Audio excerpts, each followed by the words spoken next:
Hi, my name is Evangelist Badio, And I'm Elder Nesly Badio. and we are here for another Merge. merge marriage moment. Today we'll be talking about building blocks of marriage. There is a popular term that says a happy wife is a happy life. And that term basically implies that in order for you to have a happy marriage or happy life, you got to keep the wife happy. But recently, doing a group discussion, one of the brothers decided that he wanted to flip the coin on the phrase, and he came up with happy spouse, happy house.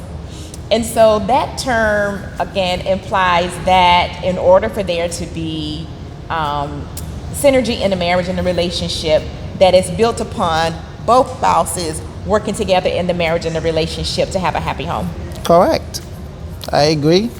Because when you want a perfect relationship, so we have to work at it. So if we work at it, we both agree to work at it, then that's where we both happy. Happy spouse, happy house. So we have a couple of tips that we wanted to talk about today that are building blocks of happy marriage, a happy relationship. And the first one that we wanted to bring to you is have a friendship. It's very important in marriage to continue to be friends with your spouse, to continue to do things together that you both enjoy. That helps to build the bond of your relationship. It is. I completely agree because before you were fiance, and what we do, we were friends, and we try to call each other all the time, and we both were happy, and that relationships should continue. Right, but you didn't like being on the phone. Well, I'm not a phone person. I'm mostly face to face. The next one is pray together. It is so important that as a husband and wife, if you want to continue to build a godly marriage, you want to pray. Find time to pray together. Lift up your family in prayer. Pray for one another. That is so important in building that foundation. And it's very important that we both, married in the faith. So when you're married in the faith, that's where we can bond that relationship. So we both can pray together. And we know we have one purpose. It's about God. So that's where a marriage lasts. Mm-hmm. The other one is be understanding. In a relationship, you're going to have challenges. You're going to have things that come up. Sometimes they're unexpected situations and circumstances.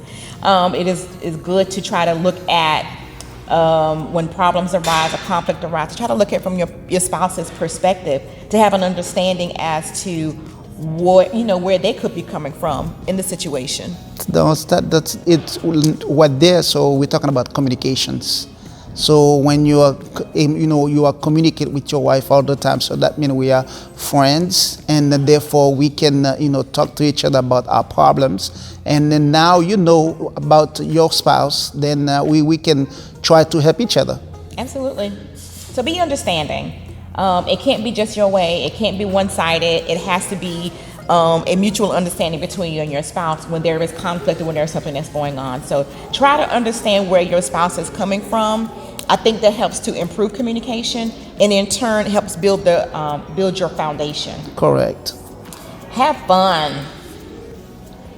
The other one is be quick to forgive. Holding grudges in your marriage, particularly if there's a situation of conflict, it erodes that foundation. So you want to be quick to forgive, and don't be keeping score. That causes further problem. You want to keep scores of your offenses. So you want to forgive your spouse.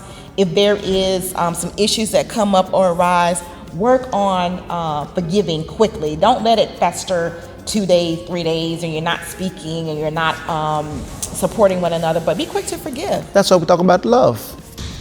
God is, love us, and the same way we love our spouse. And if we love our spouse, we're willing to forgive. We're willing, just to let any grudge, anything, just pass. And then because the thing is, when you love somebody, you want to be around that person. Mm-hmm. One good rule of thumb is not to go to bed angry. Correct.